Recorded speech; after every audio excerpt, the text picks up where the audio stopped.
માટે ખૂબ જ માઠા સમાચાર। ચોમાસામાં વરસાદ નબળો રહેવાના એંધાણ। હવામાન વિભાગે જાહેર કર્યું પૂર્વાનુમાન। સામાન્યથી ઓછો વરસાદ થવાની સંભાવના વ્યક્ત કરવામાં આવી છે। ગુજરાત સહિત દેશના મોટાભાગના રાજ્યોમાં ઓછો વરસાદ પડી શકે। દેશમાં સામાન્યનો 92% વરસાદ થવાની સંભાવના। મે મહિનામાં હવામાન વિભાગ જાહેર કરશે ફાઇનલ પૂર્વાનુમાન। ચોમાસા પર અલ નિનોની માઠી અસરના પણ એંધાણ।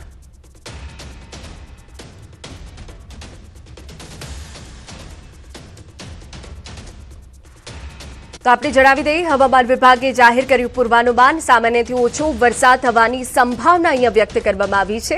गुजरात सहित देशना मोटाभागना राज्योमां ओछो वरसाद पड़ी शके। देशमां सामान्यनो 92% वरसाद थवानी संभावना व्यक्त कराई छे।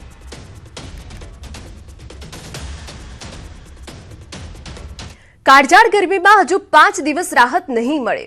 5 दिवस आकरी गरमीमां शेकावा तैयार रहेजो। गरमी अंगे हवामान विभागनी आगाही। कांठाना भागोमां गरम भेजवाळा पवन फूंकाशे। कांठाना भागोमां अकड़ामणनो अनुभव थई शके। सौराष्ट्र कच्छ अने दक्षिण गुजरातना भागोमां बफारानो अनुभव थई शके। अनेक भागोमां 41 डिग्री आसपास तापमान रहेशे।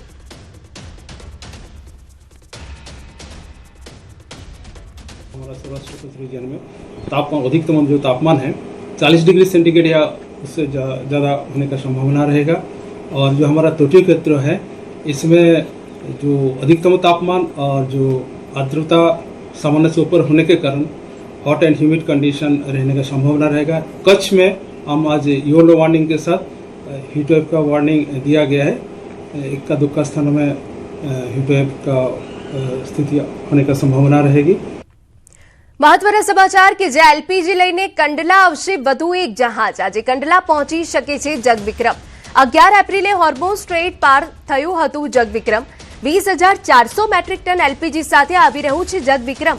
होर्मुझ जलमार्ग विस्तारमां વધતા ભૂ રાજકીય તણાવ વચ્ચે આજે રાહતનું જહાજ આવશે।